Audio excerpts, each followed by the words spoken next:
Well, hello, one and all, and welcome back to CS50's Introduction to Databases with SQL. My name is Carter Zenke, and last we left off, we learned how to create our very own database schemas. That is a way to organize data in our database. Today, we'll learn how to actually add data to our databases, to insert, to update, and delete data. We'll do all of this in the context of Boston's very own Museum of Fine Arts, or the MFA for short. So the MFA here in Boston is a maybe about a century-old museum that has many artifacts and artwork inside of it, both historical and contemporary. And it's worth asking, how do they keep track of the thousands of items that are in their collections? What could they possibly use? Well, chances are they're likely using some kind of database. And on that database, they want to do 4 actions we learned about back in week 0. They could perhaps create data, to add data or insert data to their database when they get some new piece of artwork, for instance. They might want to query their database to read from it. They could also update data, change the artist, change the artwork in some way. And they could also just delete data to remove it altogether. But if we think about these, creating, reading, updating, and deleting, we'll notice that reading, updating, and deleting, we can't do those if we don't actually have data in our database. And so today, we'll see how to create data, how to insert data into our very own database. Now let's think about the MFA's collections, their collection of art and artifacts. And let me propose that they have a database that looks a bit like this. It's a single table, and it has a title column, an accession number, which is a fancy way of saying a unique ID internal to the museum, and also a date it was acquired. We have, of course, a primary key on this table called ID. And let's think, well, the museum might want to acquire this piece here, this one called Profusion of Flowers. Well, how could they log that this artwork is inside of their database? They could maybe just add a new row. They could say, let's put Profusion of Flowers as the first item in our collections here. We'll give it a title, an accession number, which again is just the unique ID internal to the museum, and the date it was acquired. And that row then has its own primary key to identify this row uniquely in our database. Now let's say they get another piece of artwork. They get this one called Farmers Working at Dawn, and they want to add this one to their table too. Well, they could do the very same thing. They could just add a new row. They could say, let's make a title, an accession number, and a date it was acquired, and this brand new row here for that piece of artwork. And maybe they get another one too. Same thing. Maybe they'll get back Spring Outing, and they want to add this to their collection. They could simply add another row like this. Now, it turns out that the database administrator behind the MFA might be running a SQL statement that looks a bit like this: insert into. We can use insert into to add a new row to any given table. And notice how insert into needs to know a few pieces of information. The first is what table to insert into. What is the name of that table? Second, it needs to know what columns are we adding data to inside of this table. We give it a list of those columns here. Then, of course, it needs to know what new values should go into this new row for each of these columns. Like we saw before, is it Profusion of Flowers? Is it Spring Outing? Etc. Here we can see that we have this list of values, and notice how value 0, the first value in this list, corresponds to the new value that will be inserted to this first column. And we can keep having value 1 or column 1, value 2 and column 2, each one aligning with that particular column there. So let's see an example of this actually in code to understand it a bit more concretely. I'll go back to my computer here. Let's actually create our very own database that involves this schema of having our very own table, which we can keep artists and artwork and artifacts as well. So I'll type SQLite 3 mfa.db to create a database for the Museum of Fine Arts, abbreviated as MFA. I'll hit enter here. And notice how I can now have access to my very own mfa.db inside my SQLite environment. Well, now I can type .schema to see the schema of this database. So if I hit enter here, well, nothing's there because I just made this database. There's nothing in it yet. Well, it turns out I do actually have a schema file prepared for me already in schema.sql. Here I propose we make a table called collections. And like our table visually, it has, let's say, 4 columns. One as an ID, the primary key of this table, one for a title, one for the accession number, the unique ID internal to the museum, and finally the date it was acquired. And notice here that title has to be actually added to our database. It can't be null. It can't have an empty value. Same thing for accession number. And further, accession number has to be unique. I can't have 2 items with a different accession number. Otherwise, I might get them confused in my database or inside my museum archives as well. So let me then add this schema to my database. And I can do so with this command right here. This is a SQLite command called .read that we saw a little bit last week as well. I could type .read and then the name of this file I want to read. So I'll say .read schema.sql. Hit enter. And now if I type, let's say .schema, I can see that same SQL schema, same database schema, now inside of my terminal. OK, so now as promised, let's try adding some rows to this table. Because right now, if I do select star from collections, semicolon, I don't see anything, because nothing is inside yet. But I could add something using insert into. So let's try that. I'll say insert into the collections table. And now I have to ask, what columns inside of collections do I want to add data to? Well, I probably want to add to the ID column, that primary key column. Then maybe I want to add a title to this row, and also an accession number, and also, of course, the date this piece was acquired. So now I have the table I'm inserting into, along with the columns I'm adding values for. So for style's sake, I'll hit enter here, and now I could type a list of values to insert into this new row. I could say values, and then inside parentheses, the values I want to insert. Maybe the first primary key that I give to this item is going to be just 1. Start at 1 and add up as we add new items. For the title, I'll say, let's call this one Profusion of Flowers. This is the piece we recently acquired into our collection. The accession number that we gave it was 56.257, and the date it was acquired was back in 1956, 04/12. Now I have all these values here. I'll type semicolon, hit enter, and nothing seems to happen. But if I type, let's say, select star from collections, semicolon, what do I see but this new row inside? Let's do it again to get a hang of this. I want to now add farmers working at dawn to my collections. So I'll do the same thing. I'll say, let's insert into the collections table. And let's add values for the ID column, the title column, the accession number, and also the acquired column, like this. Again, for style's sake, I'll hit enter. Now I give some list of values to add into this new row. I'll say values here, then this list of values to add for each column. Well, the first column I have to give a value for is ID. If you remember, our last ID was 1. So what should this ID be? Maybe 2. So I'll type 2 here as the next increment of my primary key. Then I'll give it a title, and this title was Farmers Working at Dawn. We gave it an accession number to keep track of it in our own internal museum records, our own archives here. So I'll say 11.6.152 is the accession number for this particular item. Then I'll say we acquired it back in 1911 on 08/03.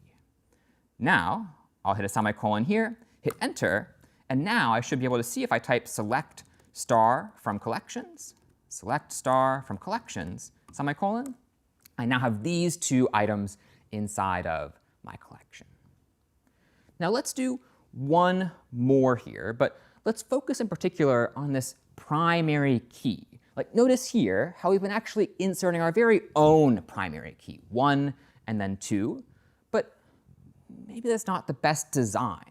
Like let me try this again. I'll say insert into, let's go for collections is our table name, And maybe I'll try again to add to the ID column, the title column, the accession number, and the acquired column here. What could go wrong, do you think, if I try to specify the primary key myself? Let me ask this as an audience question here. Feel free to raise your hand. What might go wrong if I try to make the primary key myself and insert a value myself?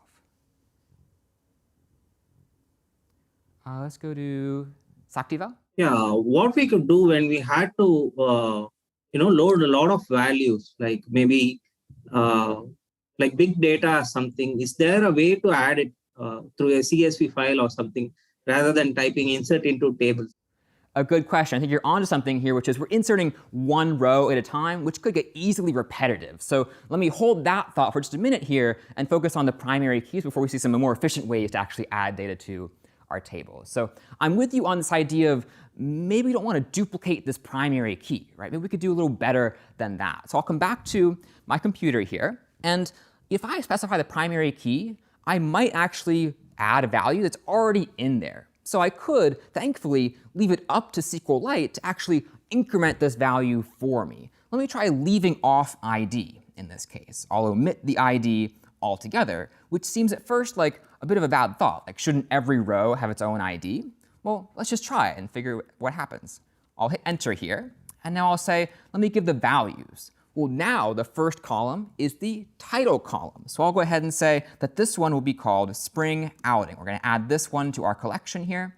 The accession number in this case is 14.76, and we acquired this one all the way back in 1914, 0108, semicolon. So I'll hit enter here, and notice how there's no ID that I have specified. But now if I hit enter, it seems to work. I'll type select star from collections, and what do I see but the new primary key of 3.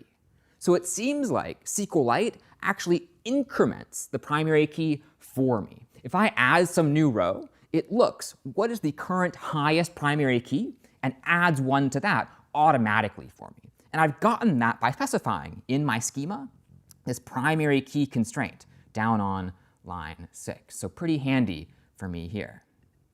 I see a few other questions too, so let's take those before we move on as well. Let's go to Andre. I just want to ask if I delete, let's say, the third record and type again, will it number it of the fourth number or the third one? Great question. We'll see this a little bit later on too, but if I delete some row, let's say I deleted the row with primary key of 1, well, what SQLite will do, at least by default, is actually take the highest value. Let's say the highest value is still 3 in my database. It'll add 1 to that, and when I insert that new row, it'll have the ID of 4 in this case. Okay, so let's explore a bit more some of these constraints on tables. Like here we're talking about the primary key constraint, but we also have, as we saw before, the not null constraint and the unique constraint. So let's try inserting given those constraints here. I'll go back to my computer. And again, notice in my schema, I specified that this title column should always be not null. It should never have a null value inside of it. And similarly, accession number should also be not null. It should also be unique. I should have no 2 rows that have the same accession number. And maybe kind of playfully, subversively here, let's try to run against this constraint. Let's actually try to add the same accession number and see what happens. So I'll come back to my terminal. Let me just reinsert, let's say, Spring Outing. Notice how if I select star from collections, it's already in here. But I'll try to add it yet again with the same accession number. So I'll say insert into collections. And by now, this is what we've become a little more familiar. I now want to say the columns I want to add data to. So I'll say the title column, the accession number column, and also the acquired date. I'll hit enter, and now I'll say the values again. Let's reinsert Spring Outing. I'll say Spring Outing as a title. The accession number is 14.76, and the date it was acquired was again 1914, 0108, semicolon. Now, if I hit enter, what do we see? Runtime error, unique constraint failed. So it seems we ran against this constraint here that we specified on line 4 here. Accession number should always be unique. But by trying to add a new row that had that same accession number, we ran into this runtime error, and our operation was not completed. If I say, in this case, select star from collections, notice how I guarded myself from adding spring outing more than once with the same accession number. So some usefulness here to these kinds of constraints. Let's try violating not null, too. I'll try adding a title that is actually null, non-existent, trying to add a painting without a title itself. Let's try this. I might try insert into the collections table. And I'll add to the title columns, the accession number, and also the acquired column. Now, I'll say the values here. But remember this null value, null meaning nothing. This value doesn't exist. I could insert that into my table, or at least try to. I'll say null is the title. And similarly, null is the accession number. Now let's say, just playfully, we got this painting back in 1900 on January 10th, like this. OK, now semicolon.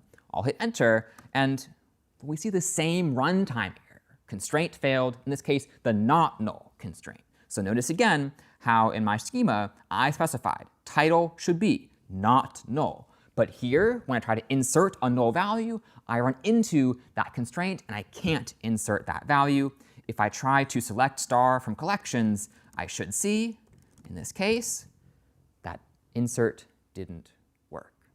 So these constraints are really guardrails against me, against other users, to adding values that we really shouldn't add to our table.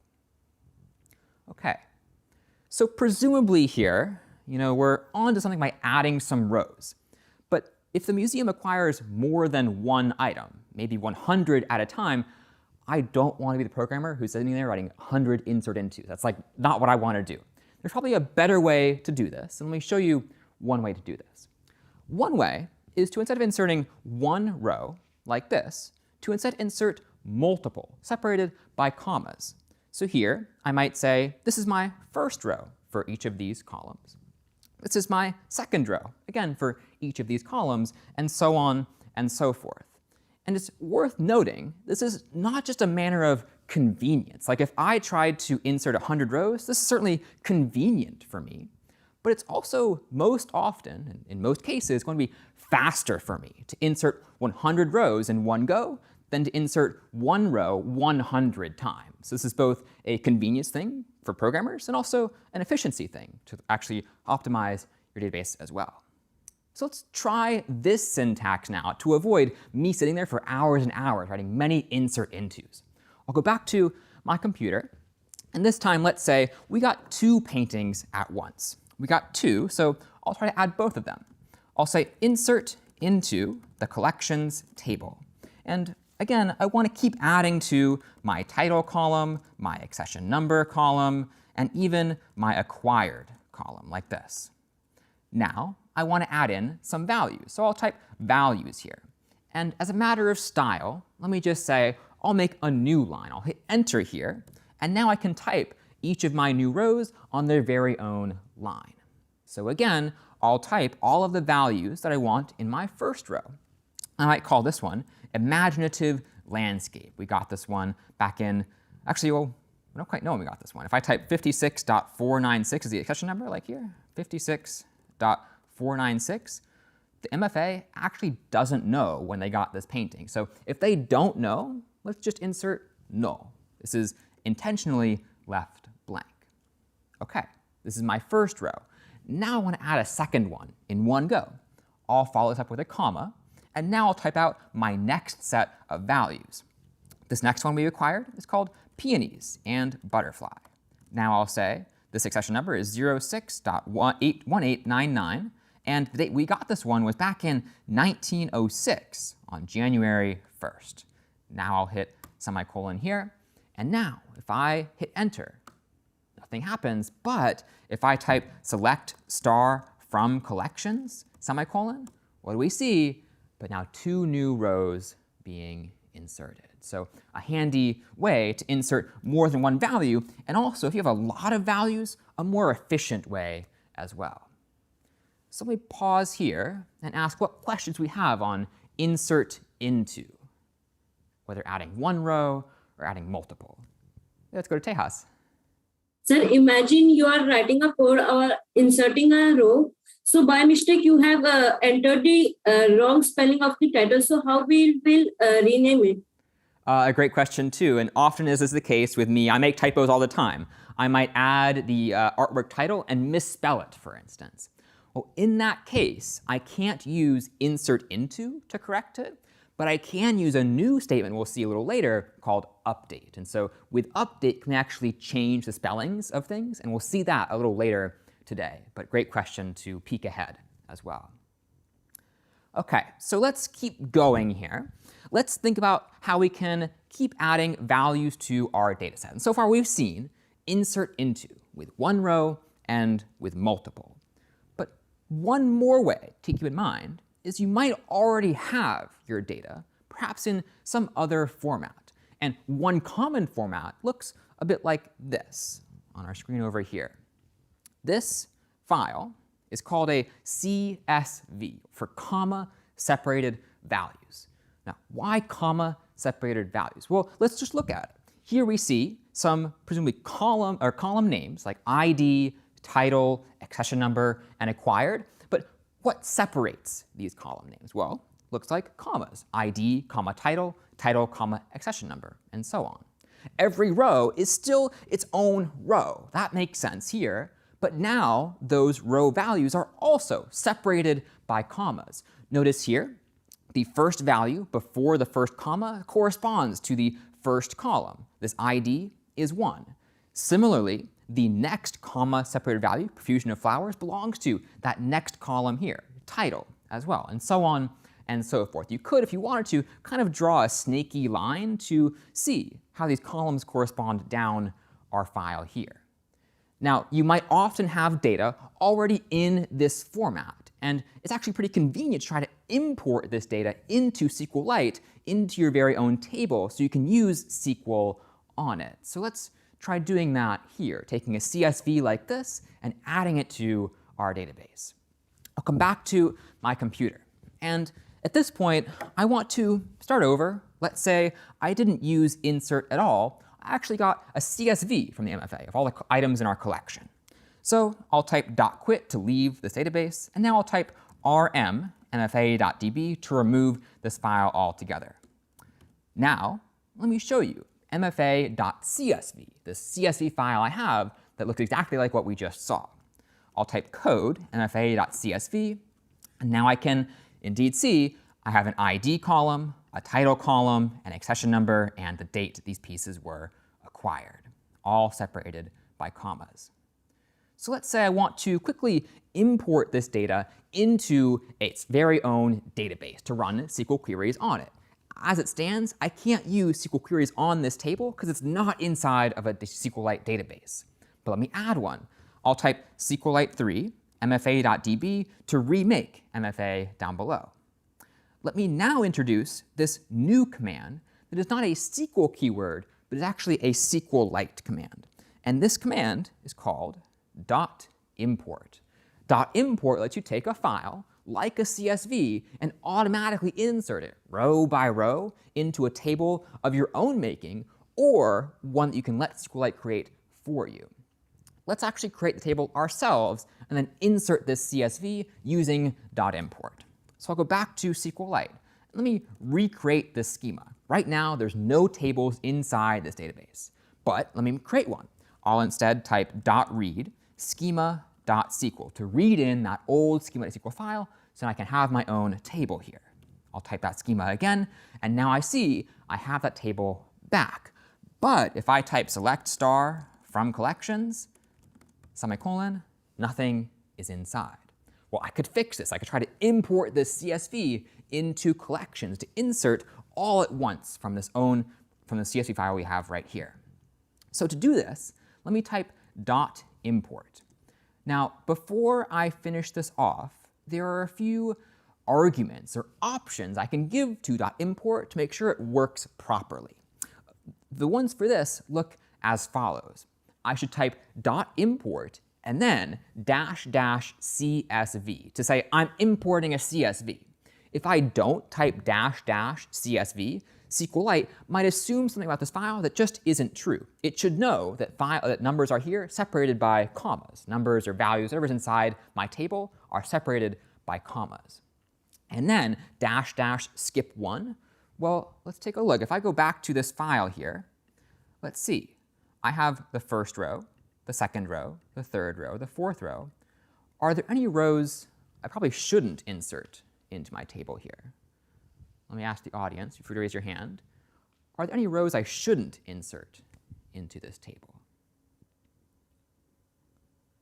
Let's go to Sukanya.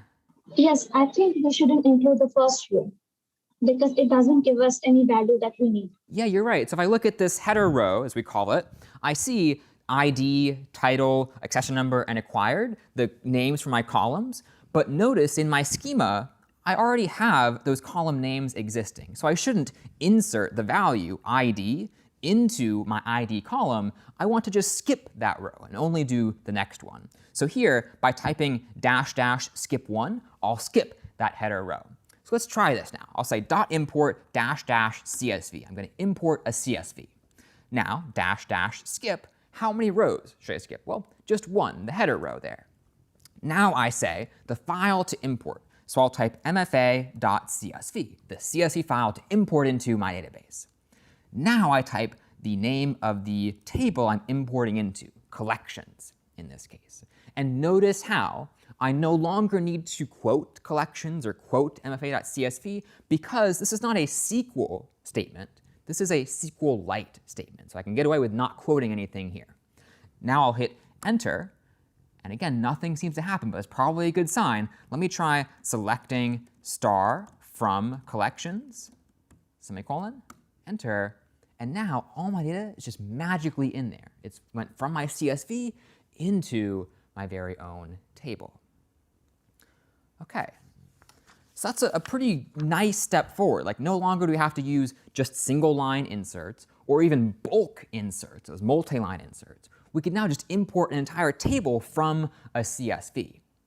But I think I've been showing you a bit of an inaccuracy here, or at least something that's not often going to happen to you. Like if I go back to this file here, the CSV, what you might notice is that I specified the primary key. I said ID of 1, ID of 2, ID of 3. But if we heard before, this might not be the best design. Because what if I import this CSV and there's already an item that has the ID of 1 or the ID of 2? Ideally, I could let SQLite create its very own primary keys for each of these rows. And more often than not, you'll likely have a database or a CSV that looks a bit more like this, without the primary key. But you'll still want to have a primary key when you import into your database. So let's try working with this kind of CSV now and having SQLite generate some of those primary keys for us. I'll come back to my computer and let's update our mfa.csv just to remove those primary key column here. So I will open up again mfa.csv and let me try to just delete this column altogether. I'll remove ID, remove 1 and 2 and 3 and 4 and 5. Let me save it. And now that ID column is gone. But now there's a problem. Like if I go to my schema and I type .schema, notice how there are 4 columns in this table: ID, title, accession number, and acquired. Well, now my CSV only has 3 columns. So if I try to import this CSV into this table, I'm going to run into trouble because I have different numbers of columns between my CSV and my table. Well, what can I do instead? It turns out that I could actually import this data into a temporary table and then take that data and insert that data in that temporary table into my real one called collections here. And I can use both .import and insert into to accomplish that task for me. So let's try this. I'll say .import. I want to import a CSV now, --CSV. Which one? Well, mfa.csv in this case. Now, though, I want to create a brand new table that doesn't yet exist. So I'll type the name of the table. I might just call it temp for now, to temporarily import this data into a brand new table. And notice how here I'm not using -- skip 1 because now I want to take advantage of those header rows. SQLite, if I import into a new table, we'll notice I have a header row and make my columns the very same names that are in my header row: title, accession number, and acquired. I don't want to skip them. I want SQLite to see them and create this table using those header rows. So now I'll hit enter, and nothing seems to happen. But if I type .schema, what do I see?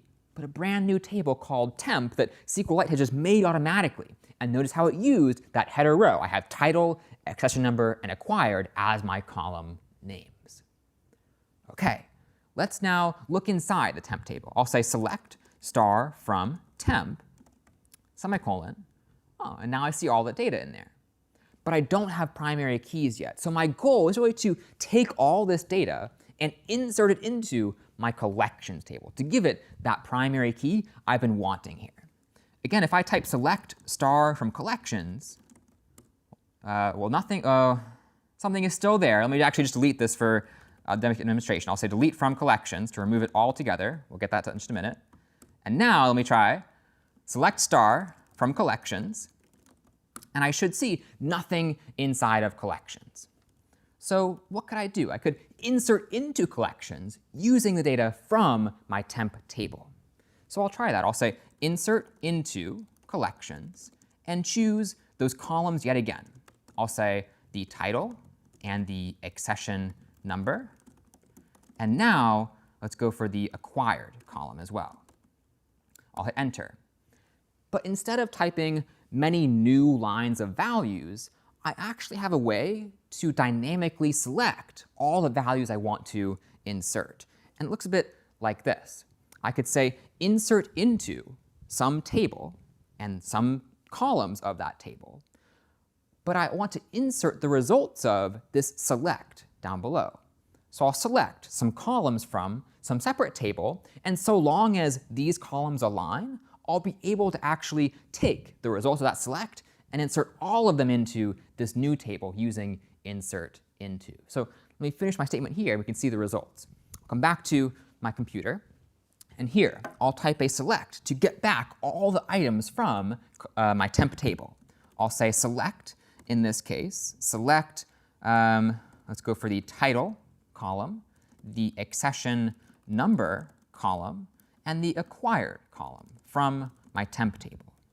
Now, if I hit semicolon, I should see, well, nothing at first, but if I type select star from collections, I see all my data now in there, selected from my temporary table.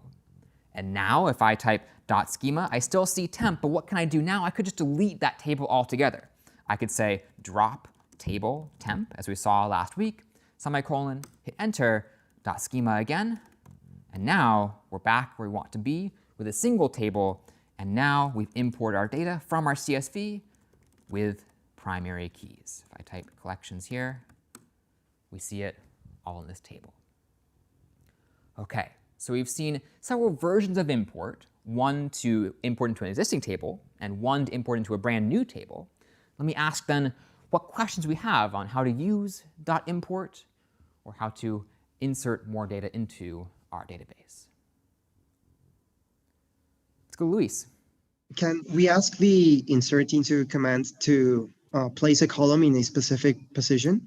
Ah, good question. Can we ask insert into to place a column in a certain position? There's a few ways of getting at what I think you're asking here. So let me show you a few of those here. I'll come back to my computer, and let me pull up the syntax for insert into again. I will choose this, and I'll show it on the screen over here. So I'll say insert into some table given some columns. And notice how down below, I actually have values to insert into those columns. I could, to your question, rearrange these values. So I might have this first value here is some value that goes into this column. This second column here is a value that goes into that column. And that would rearrange the values I insert into those columns. If you're asking though if I can reorder the columns, that is up to create table and create table only. And in general, I encourage you to think not so much about ordering of your columns, because it could be in any order whatsoever, but you could just rearrange your selection of columns here to insert the data you want to insert. OK, let's take one more question here. What happens if one of the rows you're trying to insert violates a constraint on the table? Yeah, so here we're inserting multiple rows, and if one actually violates some constraint, then we won't actually insert any of those rows. And this is because this insert is bundled inside of a transaction, which we'll learn more about later on in the course. Let's take another one. I noticed that when you did select star from collections, that one of the acquired dates was just blank. It didn't say null. Is that because the CSV itself just had an empty value next to the comma? Yeah, great observation. So let me try this again so we can see the results of this select. I'll come back to my computer here, and let me show you again. If I say select star from collections, semicolon, notice how this acquired cell here, if I go back to my screen, is just blank. But we saw before that if I selected star, I would have seen null there if this value was truly null. Well, it turns out one downside of importing from a CSV is that all of your data is imported initially as text. And if I have just a blank cell in my CSV, it won't be converted to null automatically.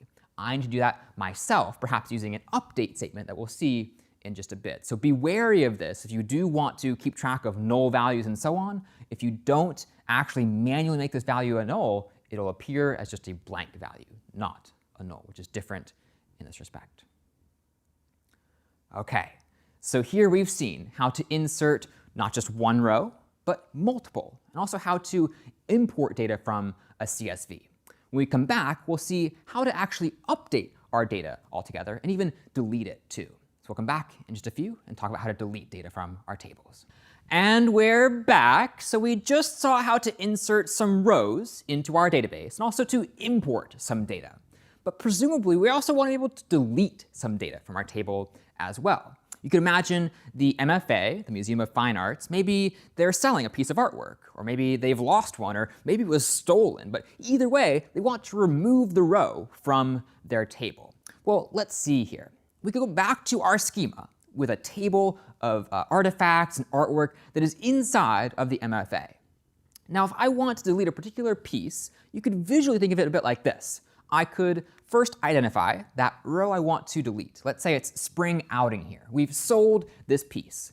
Well, I could visually just remove this row so it's no longer there and shift the remaining ones up, metaphorically. And it turns out that to do this in SQL, we have our very own statement we can use. This one reads, delete from some table where a condition is true. So we see our old friend where back again, and where is vitally important to this delete from. If I say delete from table with no where, what do you think is going to happen? We might drop everything from our table, right? But if I instead say where some condition is true, I can select the rows I want to delete and only delete those rows. So let's try this here. I'll try to delete some artwork from our collections table. For example, maybe we sold it and we want to get rid of it. I'll come back to my computer over here, and I will open up our SQLite database. I'll say SQLite3 mfa.db, and now I can type select star from collections, and I see a few more items than last time, now all inside of our table. But per the visual, I want to delete spring outing, to remove it from this table. So what could I do? I could try delete from, and then the table I want to delete from. In this case, I'll use the, let's say, collections name, delete from collections. But I don't want to do this. I don't want to say delete from collections, semicolon, end of statement, because then I'll delete every row. What I should instead do is this, delete from collections where some condition is true. Maybe the title in this case is the title I'm trying to remove. So I'll say title equals spring outing, just like this, semicolon, enter. Now nothing seems to happen, but if I do select star from collections, semicolon, we no longer see spring outing. And notice here how the ID column, the ID of 3, is now gone. If I were to insert some new row here, I would start over with the highest number, which is 7 in this case, going from 7 to 8. But 3 is no longer part of our database. Let me try this again. Notice how this one called imaginative landscape, the acquired date is null. We don't know when we got it. Well, let's say that we eventually sell it. It's no longer part of our database. We could use a condition based on null to remove this particular artwork. So I'll say this. Let me try to delete from collections where title equals, not spring outing, but where the acquired date, is null, semicolon. I could also use is not null, where acquired is not null, but that would delete all the pieces of artwork that actually have an acquired date. Here, I want to delete only those that do not have an acquired date. So I'll say where acquired is null. Now I'll hit enter. Nothing seems to happen, but I'll say select star from collections, semicolon, and I'll see that that piece of artwork is now gone. I only have those that have an acquired date. Okay, so similar to insert, we've been able to delete one row at a time, but it would probably be helpful for us to delete multiple rows at a time as well. Let's look again at our table. Here we have our artwork as it currently stands, and maybe let's say we want to delete those pieces that we acquired before 1909. Here in Boston, the MFA actually moved locations in 1909 to a new place, still in Boston, but a brand new building altogether. So let's say that perhaps they left some items at their old location. They're no longer part of their collections. Via what condition, do you think, could I select these 3 rows for my delete from? What could I put in my condition to delete these 3 rows? Let me ask the audience here. What might you propose for delete from here to delete those 3 particular rows? Let's go to Shiv. Greater than 5. ID equals greater than 5. That's a good observation. So we could look at our table here. We see that the ID could be greater than or equal to 5. That would remove these 3 rows, certainly. There's probably another way to do this too. Any other ideas besides the ID? What else could we use?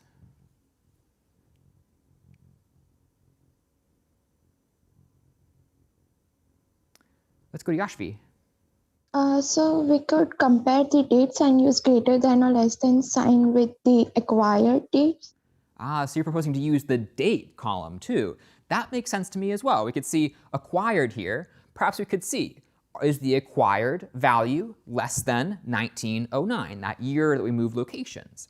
We could also probably use the title, the accession number, and so on, and each has their own trade-offs. Remember though, for this particular query, which is deleting those items that were part of the museum, acquired before 1909, probably best to use the acquired date to actually delete those rows. What if, for instance, our IDs are actually not like this, but they're kind of interspersed around? I couldn't really do a query like if the ID is greater than or equal to 5, because I could also include those that were maybe acquired 1911, 1956, and so on.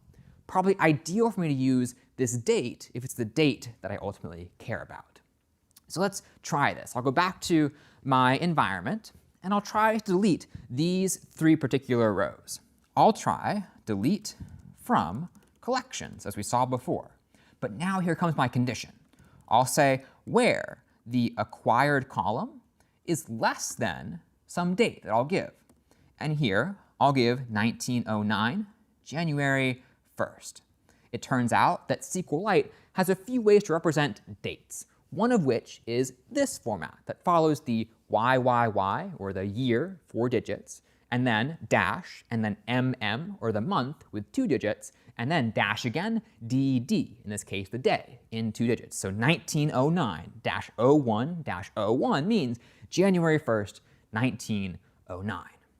And I can use these same operators with dates. I could say greater than, or less than, or equal to this particular date, and SQLite will be able to parse this for me to understand what I mean, which is earlier than 1909. So let's try this then. I'll hit enter, And nothing seems to happen, but if I do select star from collections, I now see I'm down to 2 paintings, 2 pieces of artwork that were acquired only after 1909. Okay, so given this part on delete, we're able to delete 1 row or even multiple rows at a time, but there are still instances where we might want to think about, should we delete something or can we delete something? We'll talk about those in just a minute in terms of constraints. We'll be back in a few. And we're back. So we just saw how to delete 1 row, even multiple rows, but we haven't yet talked about whether we should delete some data or whether we should delete some data. And particularly in the context of these constraints, where you might have maybe a piece of data you actually shouldn't delete to maintain the integrity of your table. Now, one example of this is a foreign key constraint, which means that you have some table with a primary key that is referenced by some other table.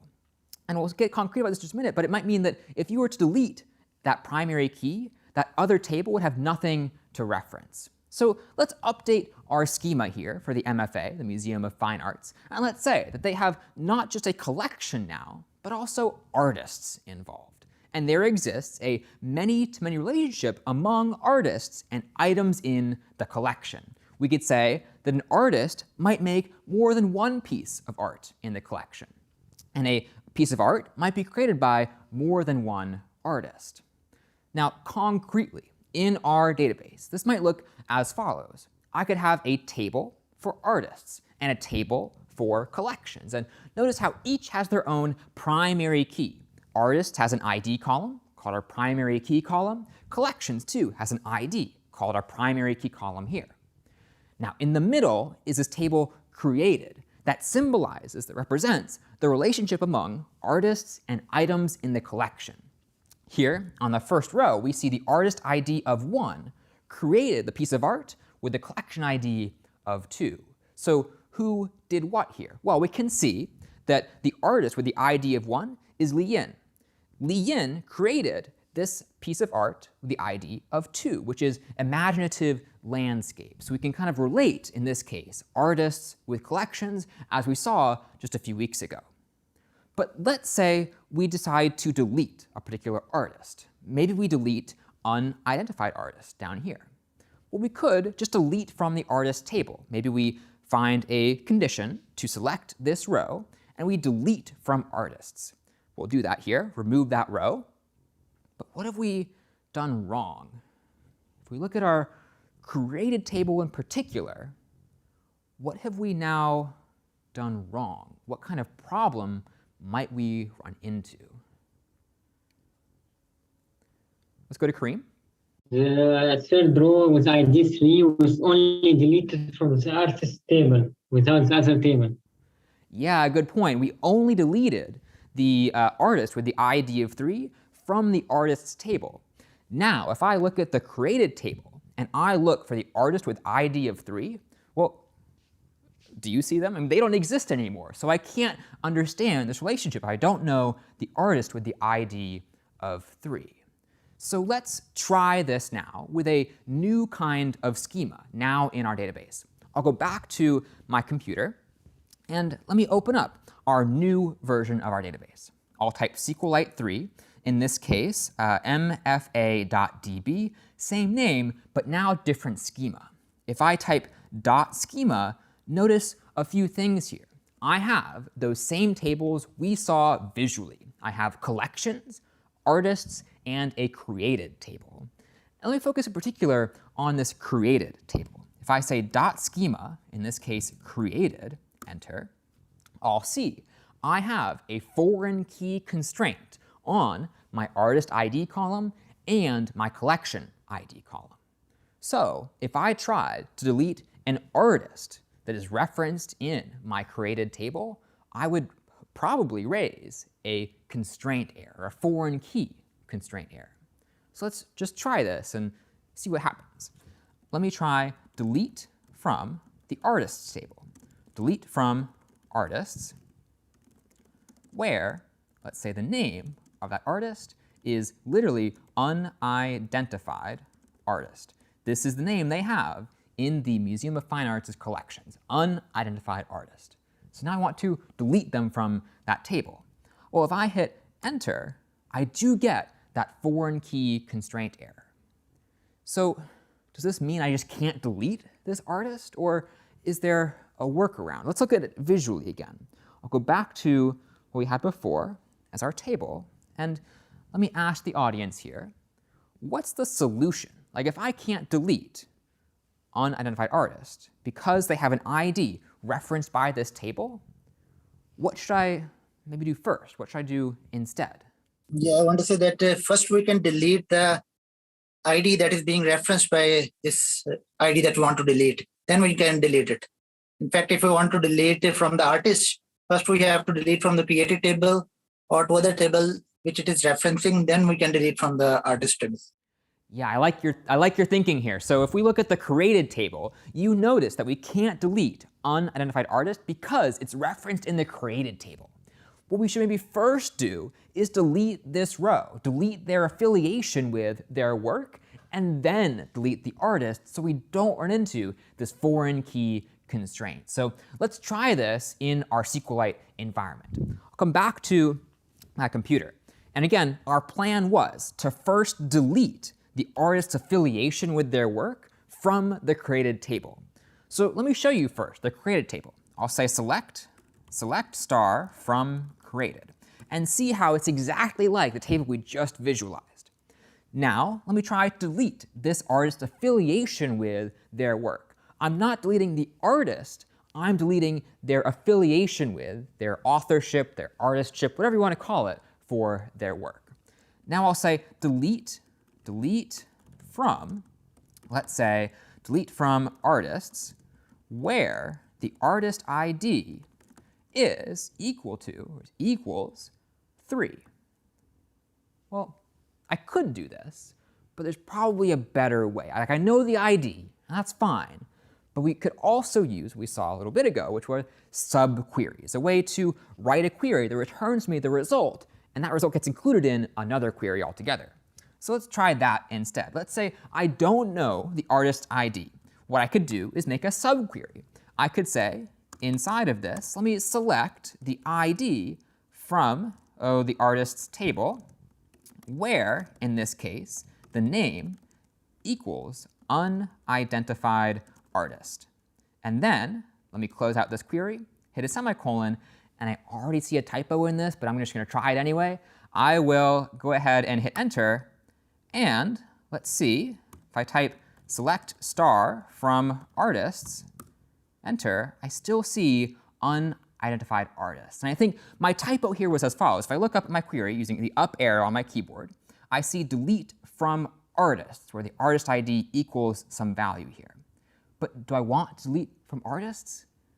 I don't. I actually can't delete from artists. What I should do instead is delete from the created table. So let's try this. I'll say delete from created, making sure I only have double quotes around created. Then I'll say where the artist ID equals, let's say, either 3, but it could also be the result of this subquery. I'll say 1, 2, 3, 4, and then select the ID from the artist table where the name equals unidentified artist. Then I'll close this subquery, hitting semicolon, hit enter, and now if I say select star from created, semicolon, I should see that this artist's affiliation with their work no longer exists. And because it no longer exists, I can now delete them from the artist table. I don't have this foreign key, artist ID, referencing the primary key of this artist. So let's now try that. I could say select star from artists. I see that unidentified artist is still in here. But let's delete them now. I'll say delete from, let's say, artists, where the name equals unidentified artist. Closing my quotes, semicolon, hit enter, and now if I select star from artists, semicolon, I should see they're no longer in this table to our earlier example. This becomes a two-step process. First delete their affiliation, then delete their name. Okay, so let's try this yet again, but now using some additional tools that we have at our disposal. So let's look back at this foreign key constraint that existed in this table. If you remember, it looked a bit like this. In my created table, I had this line, foreign key, artist ID, references the ID column in artists. Well, if that is the case, I can't delete the artist with the ID referenced by this foreign key. But it turns out that I could specify some alternative action that happens when I try to delete the ID that is referenced by this foreign key. I can specify that using a keyword called onDelete. So after foreign key references artist ID, I could say afterwards onDelete, and then specify some action I want to actually happen when I try to delete the primary key referenced by this foreign key. One thing I could use would be restrict, which is kind of like what we saw before. If I try to delete a primary key that is referenced by this foreign key, I will not be allowed to do it. That action is restricted. I could also decide to take no action. In this case, I could delete the primary key referenced by this foreign key and nothing would happen. I would actually be allowed to do that, which may be unwise in some cases, but I could give myself that power. I could also decide to set null. That is, if I delete the primary key that is referenced by this foreign key, what I'll do is set the foreign key to be null, meaning that value no longer exists. I could alternatively set it to a default value for that column, or perhaps most compellingly, I could try to cascade the deletion, where cascade means if I delete the artist, for instance, let's also delete their affiliation with their artwork all in one go. This converts our two-step process into a one-step process. So let's visualize this. Let's say we have now applied this constraint, onDelete cascade. So if I delete the artist, I'll also delete their affiliation with their work. We'll have the same two tables, artists, collections, and created. Now again, artist ID references this primary key in artists. Now I'm going to try. I want to delete unidentified artist here. Well, I could do that. I could just delete their row. And now, instead of a foreign key constraint error, what I get is the following. I see in created that this row is also gone. The row that had the artist ID of 3 gets removed. We've cascaded the deletion onward to the created table. So let's try this now with a new database schema. I'll go back to my computer here. So I'm back in my terminal here, and I can type SQLite 3 mfa.db to reopen this database. And notice how if I type .schema, I've updated this schema to now have onDelete cascade. Let me show you over here on the screen. Here, on the created table, I now have the very same kind of table schema, but now my only difference is I've applied this onDelete action to my foreign key constraints. In particular, I'm going to cascade the delete from the artist's table to the created table. So let's try that out in SQLite. I'll come back over here, and I will now try just delete from the artist's table where the name equals unidentified artist. Unidentified artist, semicolon. Now I'll hit enter, and I don't get a foreign key constraint anymore. But if I say select star from created, semicolon, notice how I've also deleted the artist's affiliation with their work. So that is, wherever in the artist ID column I saw the ID for the artist I deleted, I would too delete that row, so I have no references to that primary key, which is now gone from my table. So let me ask here, we've seen how to delete single rows, how to delete multiple rows, and now how to delete data among some constraints, like our foreign key constraints. What questions do we have on those techniques? Let's go to Han. I have a question regarding deleting. Since the ID numbers have been removed while we were removing the record, I was wondering do we have to clean it up somehow later, or will they be populated with the new data as it comes along? Yeah, great question. So the question is, what happens to our primary keys when we delete our data? So for this one, let me show you the visual again that we had before of our tables, nicely printed on the slide. So I'll come back here and I will go back to our idea of these joint tables where we had an artists table, a collections table, and a created table. And we saw before that we're going to delete this artist called unidentified artist. So I'll delete them. And to your point, well, the ID of 3 no longer exists in this case. Now, by default, at least in SQLite, if I insert a new row, what I'll do is take the highest ID value, and I will then make that the new primary key for the new row that I insert. That is the default situation. I could, if I wanted to, get more specific. And if I had done in my ID integer column here in my create table, if I had also said this keyword called auto increment, all one word, what would happen instead is I would actually reinsert an ID that is not used. So in this case, 3 is not used. I could insert that one here. So up to you what you want to do. In general, SQLite by default will take the highest ID, add 1 from there. If you specify this constraint called auto increment, you will instead take whatever ID is not being used and use that in your insert afterwards.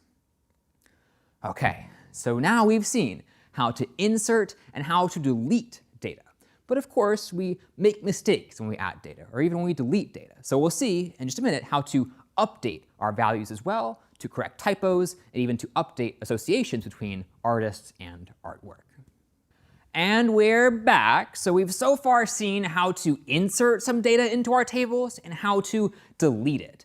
But sometimes we don't want to fully delete something. We just want to change its value to correct some typo or to correct some association. So let's think to our MFA example where the Museum of Fine Arts has some tables that look like this. They have artists in their collection, and they also have artwork in their collection. They also have a created table to associate artists with their artwork. Now, in this case, we know that I have this unidentified artist, and we can see that they authored this item in the collections, Farmers Working at Dawn.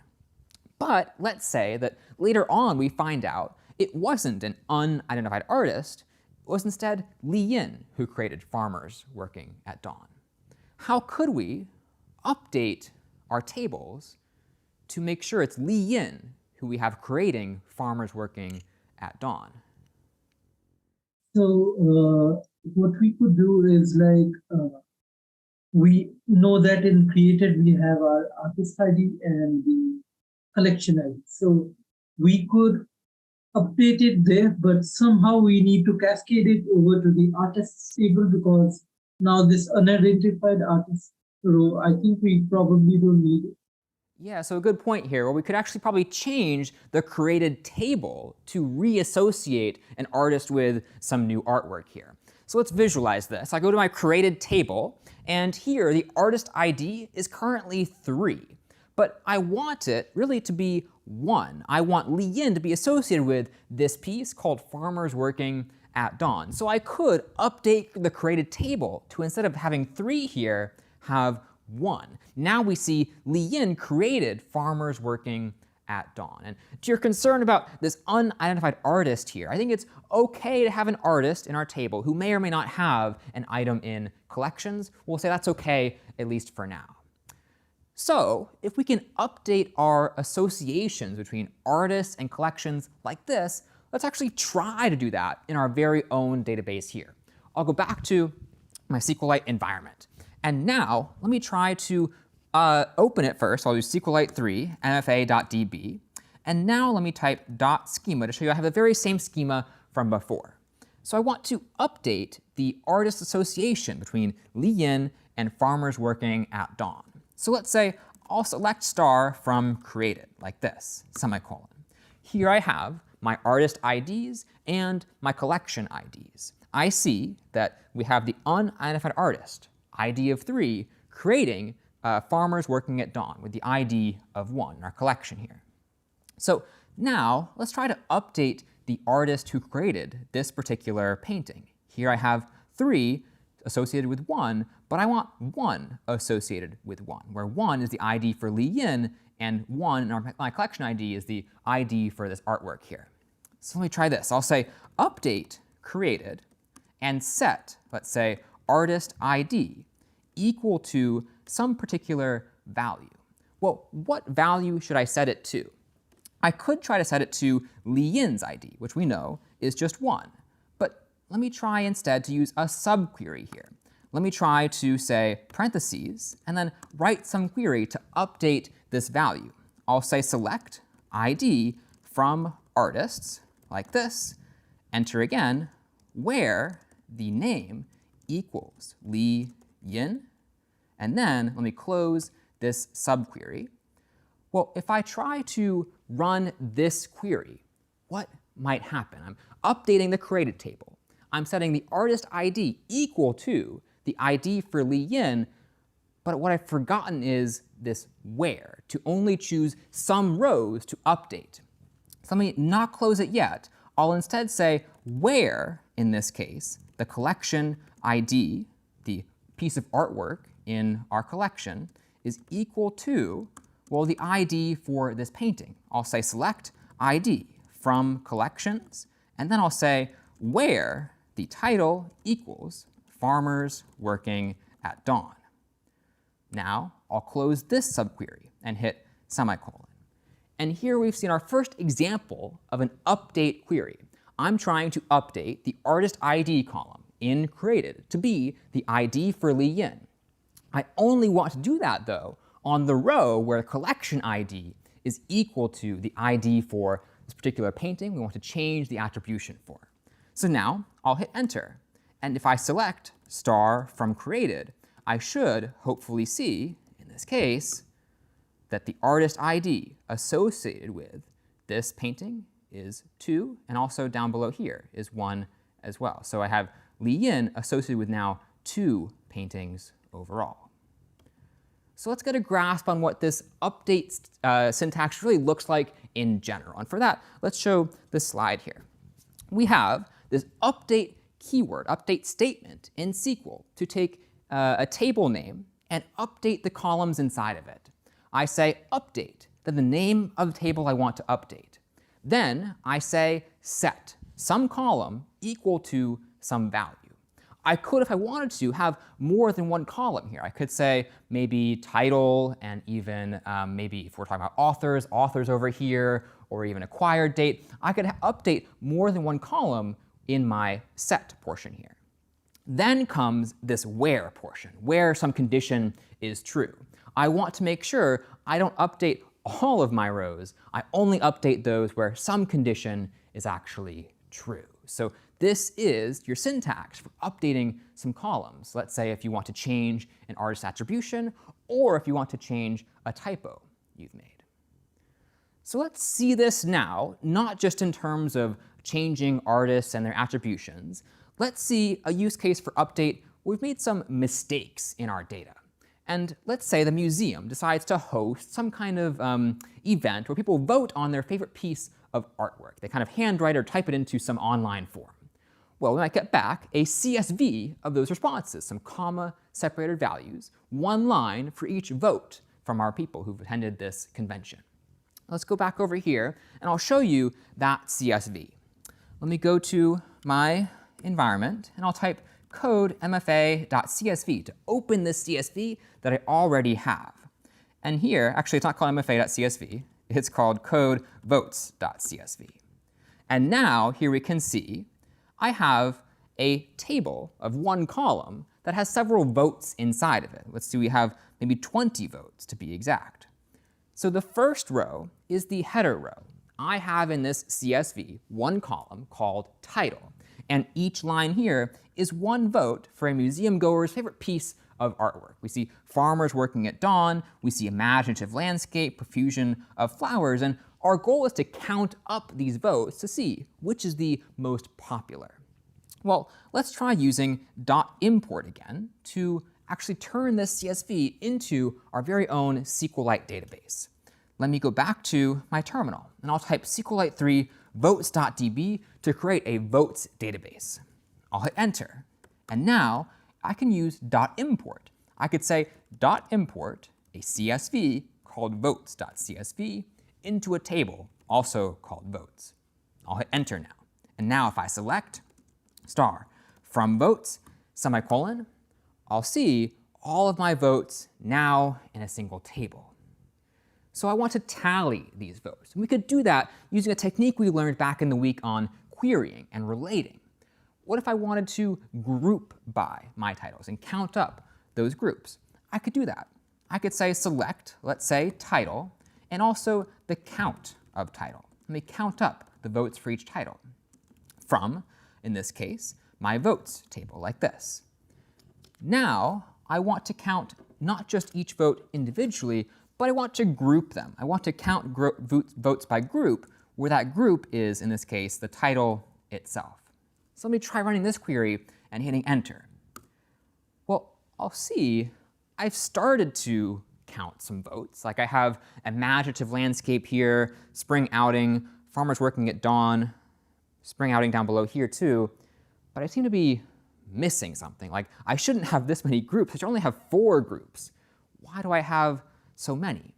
Well, it seems like there's some typos here. What typos do you see? Feel free to raise your hand. Sir, I think that it is title is when you count, it is case sensitive. So maybe it is counting one by one. Yeah, good idea. So maybe it's case sensitive, our group by is, and you'd be correct if you said that. Group by is, in this case sensitive. So if we see here, we see farmers working at dawn, all capitalized, at least the farmers working and dawn capitalized. Well, that won't be part of the same group as, let's say, farmers working at dawn, all properly capitalized in this case, with lowercase working and lowercase dawn, as it is in the MFA collections. So we could probably fix some capitalization here. What other things could we fix? Let's hear from one more person. Let's go to Lawrence. The count on each typo. There are some typos in here, absolutely. So if I look at some of these, I see not farmers, but famers working at dawn.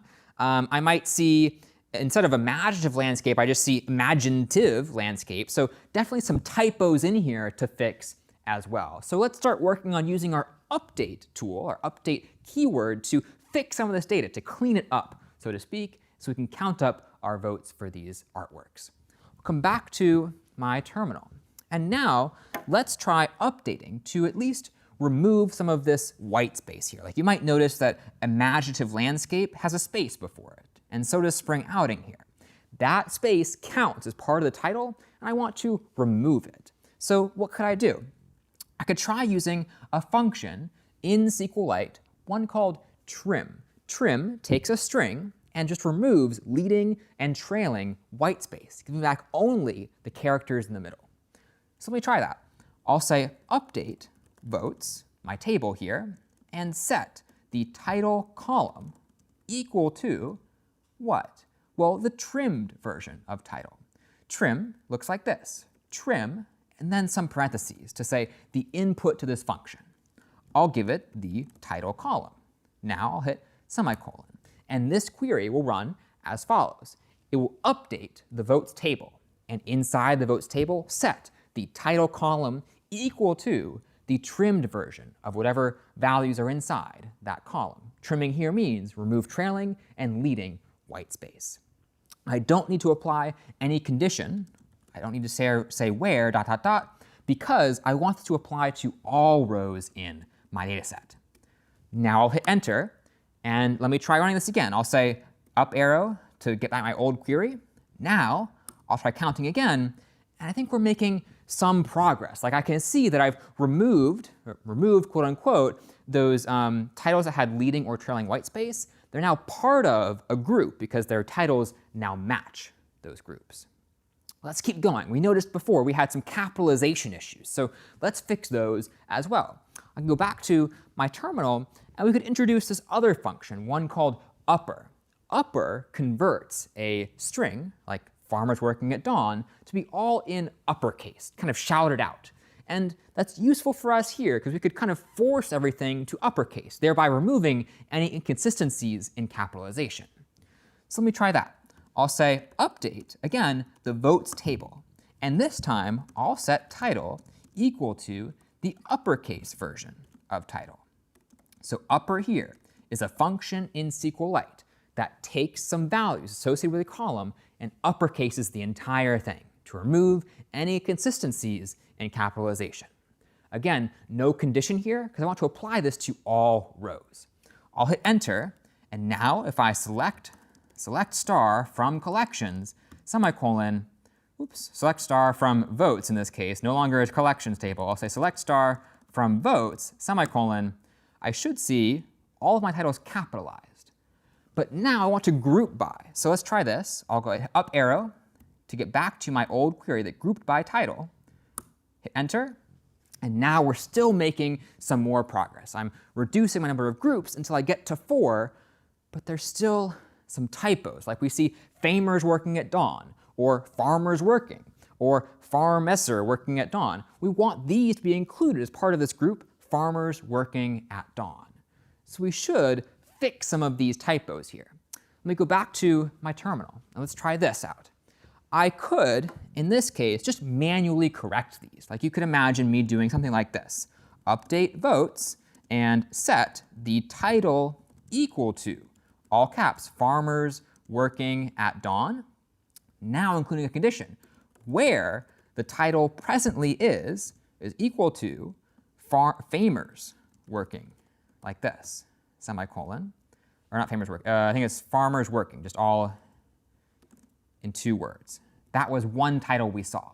I could manually update it a bit like this. Let me hit enter, and let me do the same query by hitting the up arrow on my keyboard. Let me find this one, hit enter, and now we can see that that title, farmers working, is now just part of the main group, farmers working at dawn. I could keep going here. I could try to convert famers working at dawn to farmers working at dawn. Let me try it.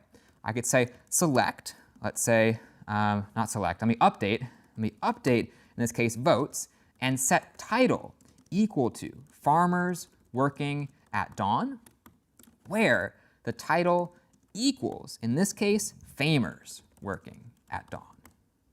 Semicolon, enter. Let me hit up arrow to go back to my old query to group by, and now we're getting somewhere. I'm seeing now only 2 groups for farmers working at dawn, but 1 more to fix. Now, we'd be here for a while if I spend all this time, like one by one, fixing these typos, so there's probably a better way. There is, this one's going to be using the like keyword. We don't have to say equals so much, we can just say like now. I could try to match any title that looks like farmers working at dawn and update it to be the correct title. So let's try that here. I could now try update votes and set title equal to farmers working at dawn. Farmers working at dawn, where the title is like, some pattern I could give. Now for this data set, it turns out that the only artwork that begins with FA is farmers working at dawn. So to match any title with FA and then anything afterwards, I could use FA% and then close out that pattern. Notice how I don't have to have consistent capitalization, like is case insensitive, and notice how too the percent matches anything that comes after FA.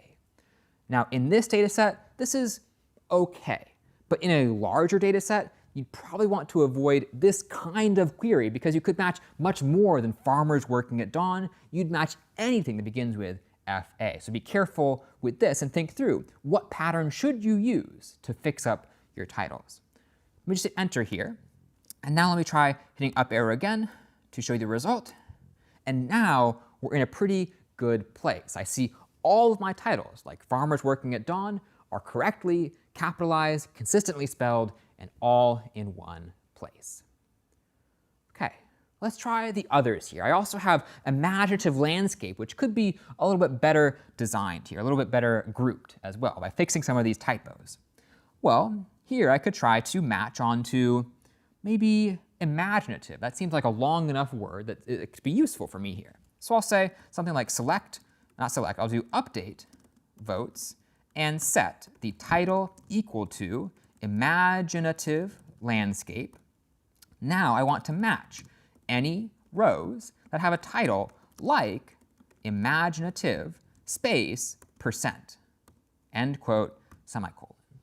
Now I'll match any title that has imaginative as a full word at the very beginning of this phrase. This is, I would say, a better query than FA, because FA could match much more than this painting name.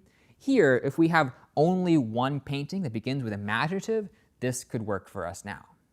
So I'll try this. I'll say enter, and now let me rerun the query, group by, and we're so close. There's still one more, imaginative landscape. So for this one, I might just need to manually update that piece.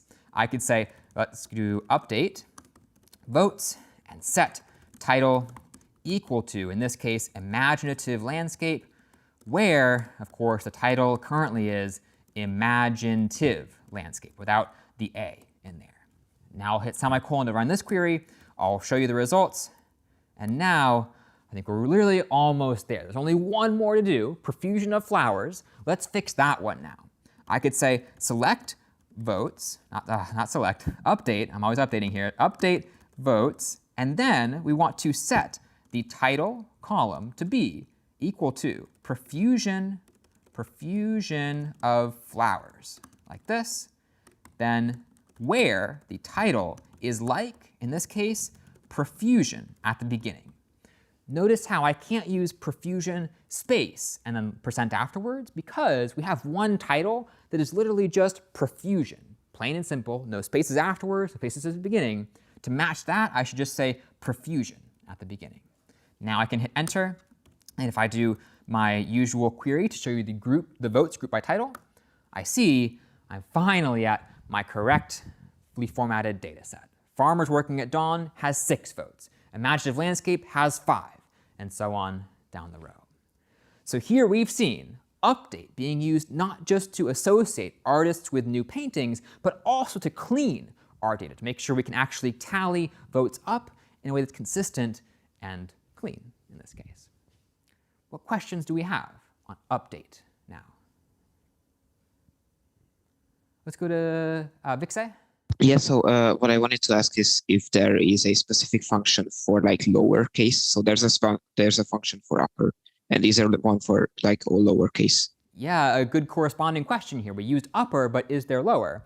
Turns out there is a lower function. It's spelled L-O-W-E-R and is an all lowercase like upper was. So I could use that as well. There is a whole list of what SQLite calls these scalar functions, functions that take in some set of values and return to you some modified version of those values. So if you do some Googling, look for SQLite scalar functions, you can find all those functions in one place in the SQLite documentation. Let's take one more question here. Let's go to Rupinder. So yeah, my question is, so instead of updating all the titles, is it possible to create a new column with the 4 categories that we want to have actually?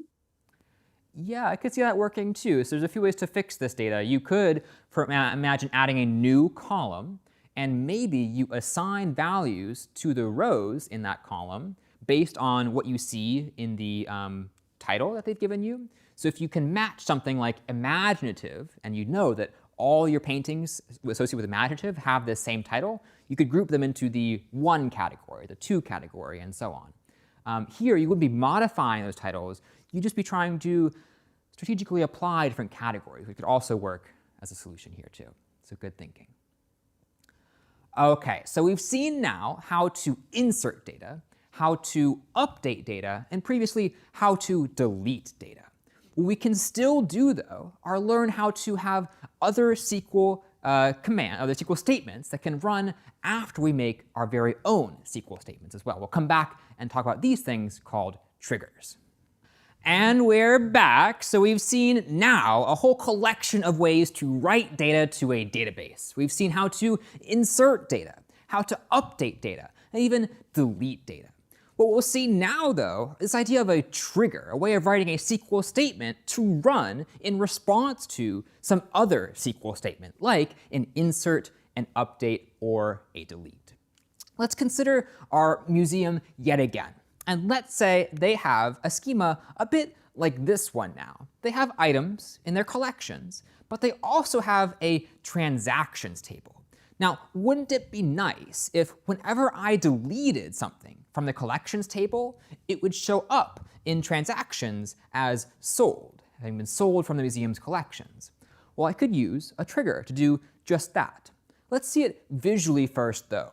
I'll say, let's try to delete spring outing from our collections table. Well, if I do that, I could pretty easily do it with delete from, right? Now it's no longer part of my database. But if I have created a trigger to run an insert whenever I hear or have listened to a delete on my collections table, I could then see that same title in my transactions table as sold, all automatically. Let's think too, maybe the museum acquires some piece of artwork. Maybe they actually add something new to their collection. We want that to show up in our transactions as well with the action of bought. Well, let's try it. I could probably add a new row here. I could say, let's add peonies and butterfly to my collection here.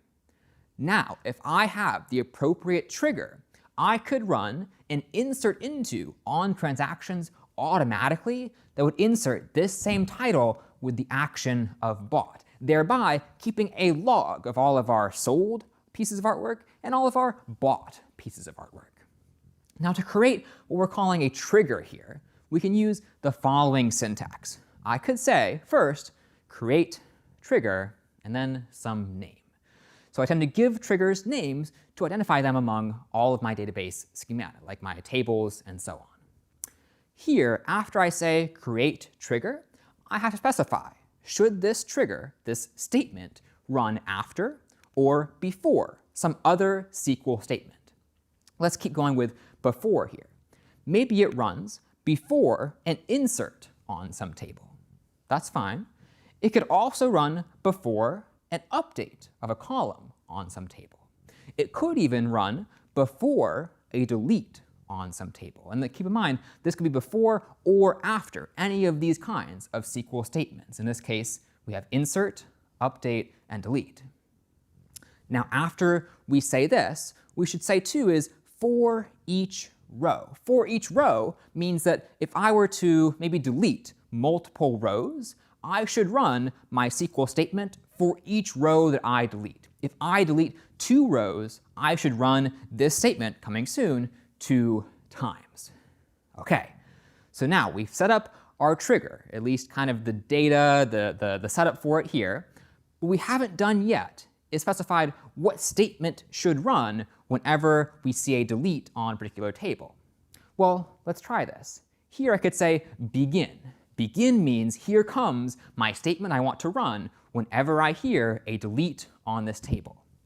Now, I'll write that query down below, that statement inside my begin, and I'll finish it off with an end to say this is the end of my statement, and my entire trigger looks like all of this lines of code here to say, listen for a delete and run this statement in here for each row that I delete or update or insert. So let's try actually implementing, in this case, the museum's collections where they're trying to sell or buy pieces of artwork and automatically add them to their transaction table whenever they create or delete some piece of data from their collections. I'll go back to my terminal here. Let me pull up a database. I'll do SQLite 3 mfa.db, and you'll notice that this is the same schema that we've had before. We have collections, artists, and the created table. What's missing here, though, is our transactions table. So let me make that for us here. I'll say, let me go create table, transactions, and now let me give it an ID column of type integer. Now I'll also give it a title column, as we saw before, called text. it's in this column I'll store the title of the piece we either bought or sold. Now, let me also include the action column, also of type text, to say whether we bought or sold this piece. Okay, finally, I'll make the ID column my primary key. And if I say semicolon here and hit enter, I now have created this table. So if I say dot schema, notice how I can now see my transactions table down below, and I'm safe to run insert on this table to add some data to it. Well, let's try now creating our very first trigger. We're going to try to create a trigger that whenever an item is deleted from our collections table, we actually add it to our transactions table with the action of sold, meaning we sold this particular item. So let me say create trigger, as we saw before, and give it some name to identify it. I'll call this one sell. Now, I'll say I want to run this trigger before I delete on the collections table. So before I run the delete query on my collections table, I want to run this statement instead. I'll say for each row, begin. I want to now give you some statement to run for each row that I delete from collections. Let's make it this query here. I'll do 1, 2, 3, 4 spaces to indent and make sure this is clearly the query I want to run after I run the delete on collections. I'll say I want to insert into transactions. And I want to insert into the title and action columns. What value should I insert? Well, I should insert the old title. And actually, in triggers, you get access to this keyword called old. This is the title that we've just deleted from our collection. So old.title gives me access to the old row, the row we deleted, its title column in particular. Now, let me add in the action, which is just plain and simple sold. So this is the query to run before I delete on collections. I will take the title of the row I'm about to delete and insert it into transactions along with the action sold. Let me type a semicolon here to say this is my entire query, hit enter again, and now I can end that particular statement I want to run after I hear a delete on collections. So I'll hit enter now, and let me type dot schema. I can actually see this trigger is part of my schema. I can see create trigger cell before delete on transactions underneath the transactions table. Okay, let's try putting this into action here. Let me try actually deleting something from our collections table. I'll say delete from collections, where the title equals profusion of flowers. I want to sell this particular piece of artwork from our collection. I'll hit semicolon here, and now nothing seems to happen as usual, but if I select star from collections,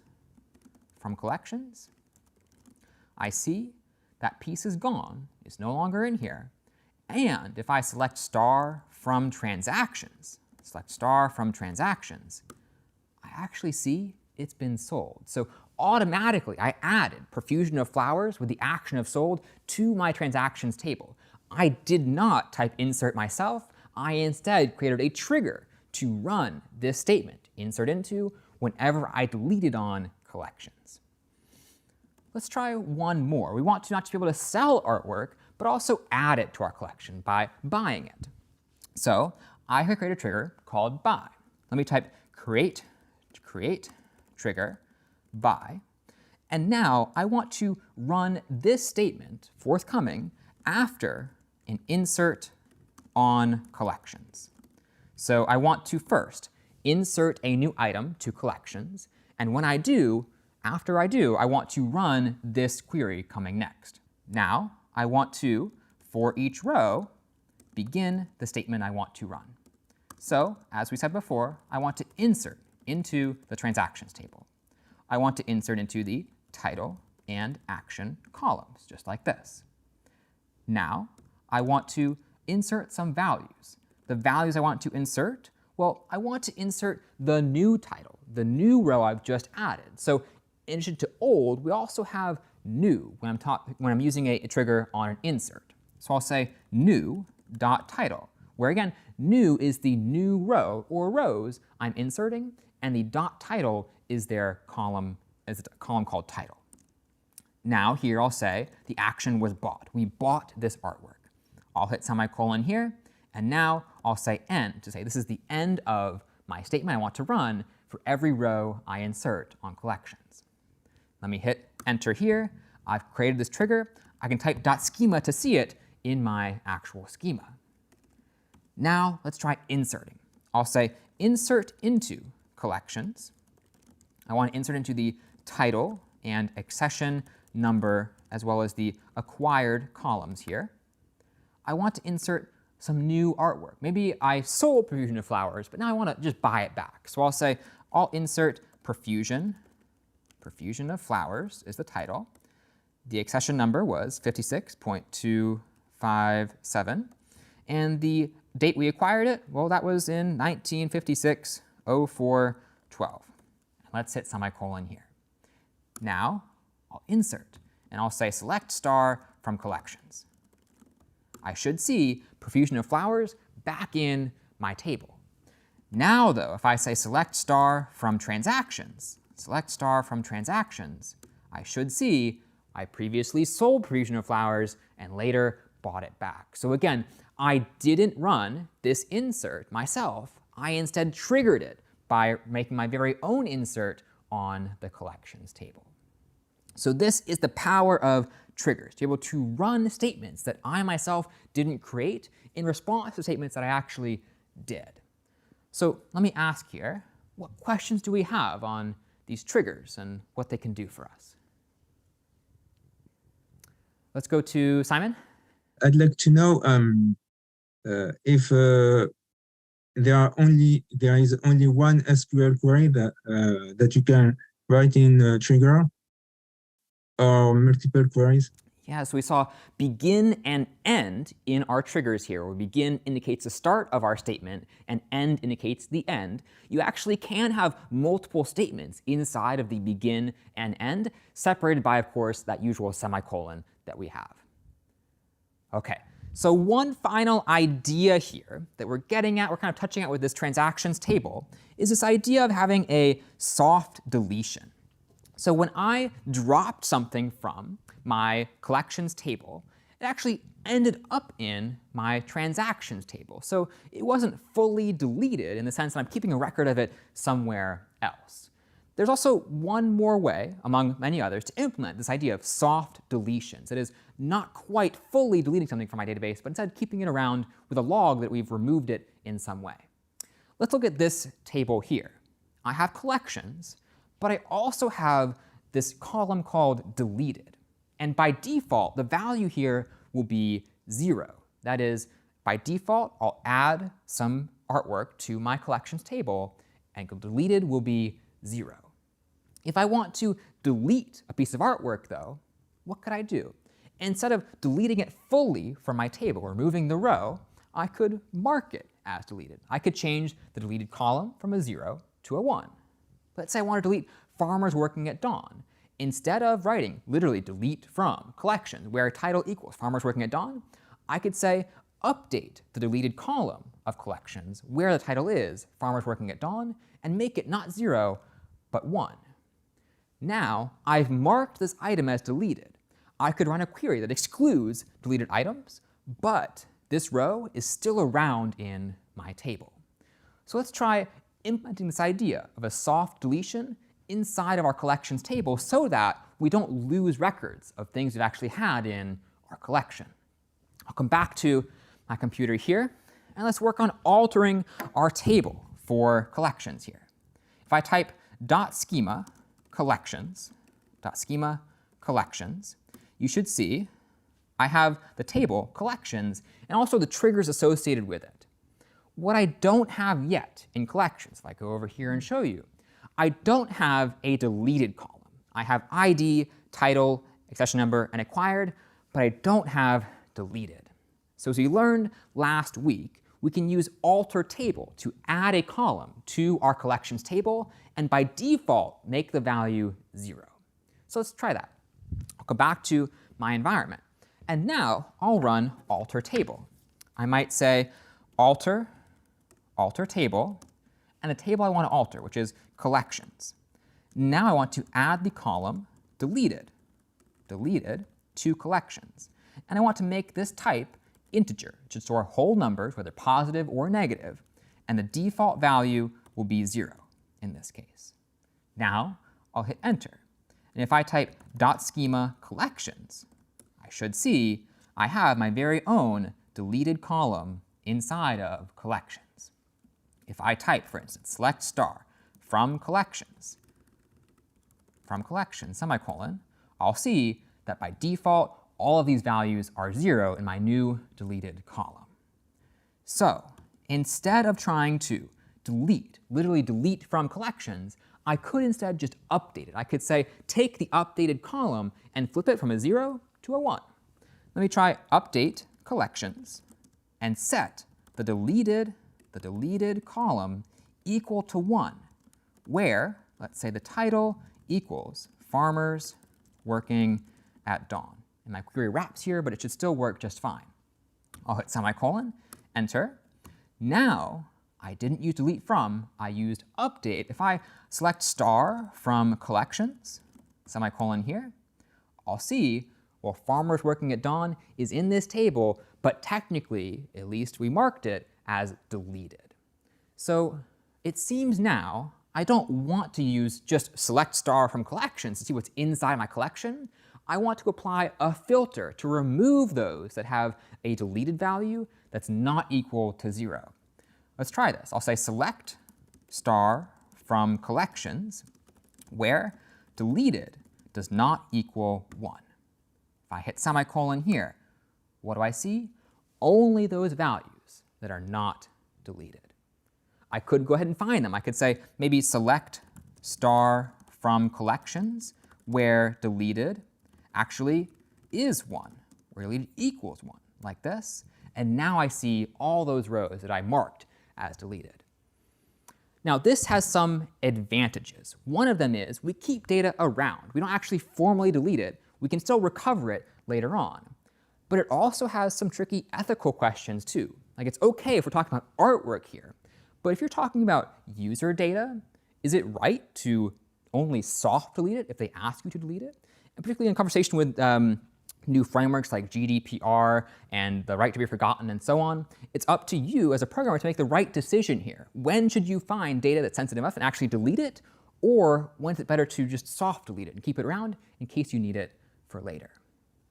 So we'll end here on this note, where if I say select star from collections, and I want to find those only where deleted is not equal to 0, like this, or not equal to 1. This gives me back all of the items that are not deleted. But wouldn't it be nice if I could actually run a query on some brand new temporary table that actually only will ever have those items that are not soft deleted? Turns out we can do that with an idea called views, and we'll see those in much more depth next week. We'll see you then.